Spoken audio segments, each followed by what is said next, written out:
Welcome to OKGW's Night of Champions. OK Gamers Wrestling brought to you by Motor Oil, the brand of sauce that keeps you boss. It's Motor Oil. Today, we have a huge card of amazing wrestling talent coming to you today live and in living color. From Nashville, Tennessee. From Nashville, Tennessee. It is Solely Sylvester and your stunning, beautiful co-host, The Jaeger Boy! The Jaeger Boy. JB and SS coming at you live and from the OK Gamer Network. Thank you for subscribing for $0.00.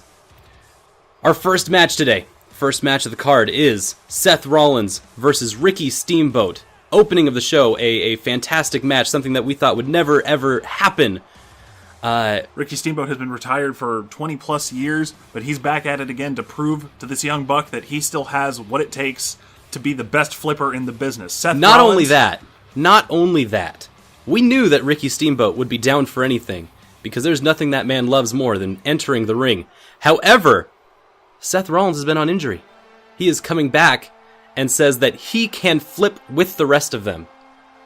That there is no man better at CrossFit than him. Ricky Steamboat, coming from 30 years of inventing the sport, the Olympic sport of flipping and CrossFit. The man who invented CrossFit says that no man shall be greater than him. Ricky Steamboat trained Seth Rollins in the art of CrossFit.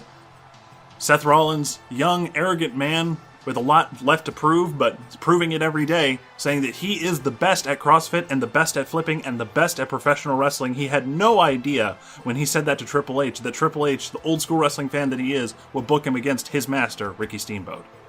Honestly, I didn't think he had the pull. I didn't think that Triple H would have that kind of pull, but I should have known better. Triple H grew up watching matches like Flair and Steamboat. And though his build and physique did not necessarily facilitate a technical high-flying style, well, not a high-flying style, it was a technical style, he was always a fan of that kind of work, which we can see in his booking of the Cruiserweight Classic over in our competition in WWE. We also would like to thank Triple H and Vince McMahon for loaning their talent for our pay-per-view card tonight. I'm still amazed that OKGW is allowed to have the entire WWE roster at their disposal, both past and present. Ricky Steamboat wasting no time deciding he can flip, but he also knows how to brawl. And he can take it outside. And this isn't how they used to wrestle in the 80s when he was really active, but he is letting Seth Rollins know early, I can play your game. There's a lot of action on the card tonight. What are you most excited for, JB? Boy, there is so much to be excited about. I mean, we have Undertaker versus John Cena. John Cena looking for his 16th title reign and the soul of the Undertaker. But if I had to go for something, I would probably say the four-way for the Intercontinental Championship. We have Baron Corbin versus Ric Flair versus Kevin Nash versus Dolph Ziggler. Falls Count Anywhere for the Intercontinental Championship. That match promises to be absolute mayhem. Seth Rollins with the Hurricane Rana Spike. That match occurs to me as being really, really exciting. We also have lots of amazing women's talent on the card. I agree. Coming up right after this match, Steph versus Eva Marie versus Emma in a triple threat tables match for the ownership of Sunday Night Superstars on ABC Family.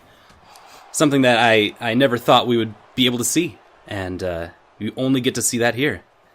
Also, we have coming at us live tonight is a nightmare match, something that we've never seen, but through the power of new technologies adapting, Xavier Woods is going to take us into his dreams. And that's live tonight. Do we even know who he's going to face in this nightmare match? Or we are going to find out. We don't know.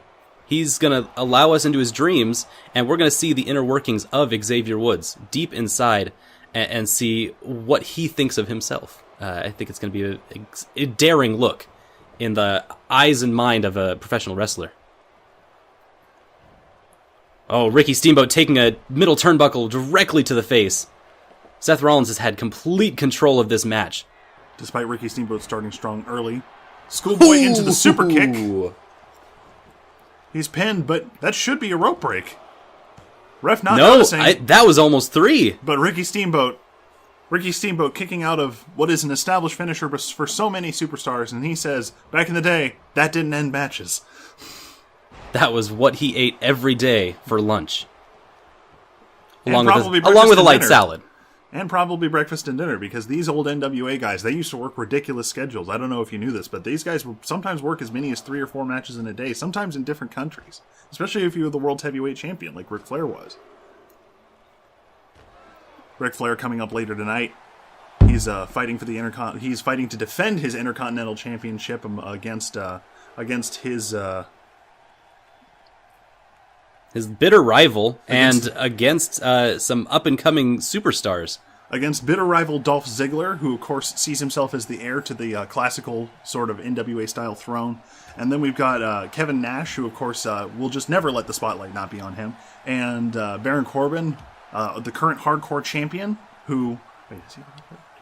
Yeah, Baron Corbin, our current hardcore champion, who just wants to prove that there's more to him than just beating the shit out of people, and that he can be the representative of that. Double knees to the face from the top rope from Seth Rollins to Ricky Steamboat. His control of the match continues. I see Ricky Steamboat pushing hard to come back in this match, and he's got a lot of momentum he has to make up. A scoop slam is going to be the first start of that. But Seth Rollins with the ring awareness, obviously, easily grabbing the rope. And it looks breaking like that pin. Doesn't even have to try. And it looks like that spinning fallaway slam might have actually gotten the pin, but Ricky Steamboat wound up, but countered and put directly into the pedigree. This could be it. This is the end of the match. That's it. There's no coming back from this. But he's right there on the ropes. He's right there. Is it going to break? Is he going to grab the ropes? He's not. He can't grab the ropes. And Seth Rollins has proven himself the king of CrossFit, the king of high flying. And another champion, another veteran of the sport, lost to the pedigree. When will its burials end? What an amazing match. Just exactly everything that you'd expect from these two. Top rope work on the side of the ring, just flying 100 miles an hour. I'm amazed how well I think Ricky Steamboat was able to keep up with Seth Rollins throughout the entire match. I think Ricky Steamboat made a mistake here because he went for the double axe handle, and Seth Rollins was able to counter with the boot into the pedigree. But the thing is that if he had gone for his signature flying crossbody, he would have avoided that boot entirely. And he might have been able to get his own pin. It's true. Ricky Steamboat maybe deciding that it wasn't time for the crossbody yet, maybe that he wasn't set up for it. I feel like he was holding some in the tank. Yeah, I feel like we haven't seen the end of Ricky Steamboat here. I don't feel like he gave his all in that match. I think there's a lot more to come. Either way, an amazing match, and congratulations to Seth Rollins.